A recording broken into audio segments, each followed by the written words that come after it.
Tässä nyt tämä arsenaali joka tapauksessa on ja tämä laskee erikseen, jos uskaltaa, että mitä tämä kaikki on maksanut. No niin, sitten olisi kuorma-autokuljetus tulossa ja pohjaprojekti on valmis ja kyljetkin on jo vahattu. Niin siitä sitä lähdetään tälle kaudelle. Ton näköinen siitä pohjasta sitten tuli lopulta. Ei sitä tässä valossa nyt kauhean hyvin näy, mutta valmistaa joka tapauksessa ja siniseltä näyttää, niin se on nyt sitten siltä osin valmis. No niin, käydään läpi tämä arsenaali, mitä me on ostettu nyt tähän, näitä tarvikkeita ja maaleja.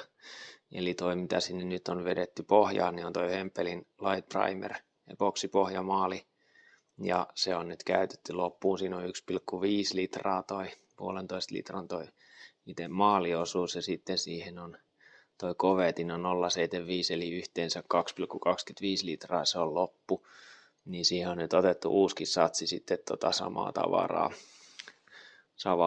tavaraa nämä. Ja tuossa jos kierretään toi ympäri, niin siinä ehkä näkyy noin määrätkin aika mukavasti. Eli sekoitetaan noin 2:1 se. Sitten on tollanen epoksikitti käytetty siellä kölin niiden kuoppien tasoituksessa sun muussa. Ja sitten tämä on joku Tremcon tuote, tällainen kuin joustoepoksi, sitä on varmaan aika paljon turhankin runsaasti.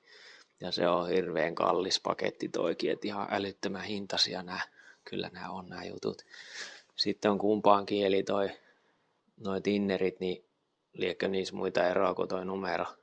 Ja sitten tulee tällainen myrkkymaali pintaan 2 eri värillä, että tarkoitus maalata siihen toi punainen maali alle. Ja sitten lopputulos olisi toi sininen. Siihen päälle sitten niin nähdään, miten se kuluu siitä.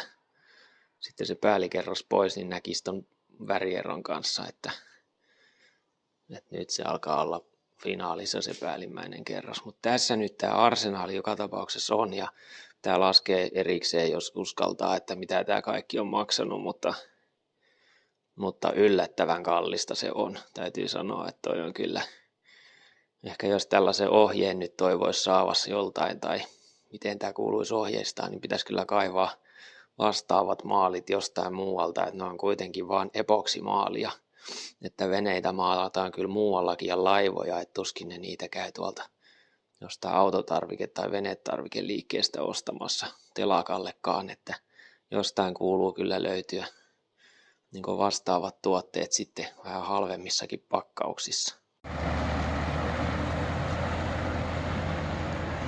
Siihen se loppuu tämä remontti ja alkaa venekausi.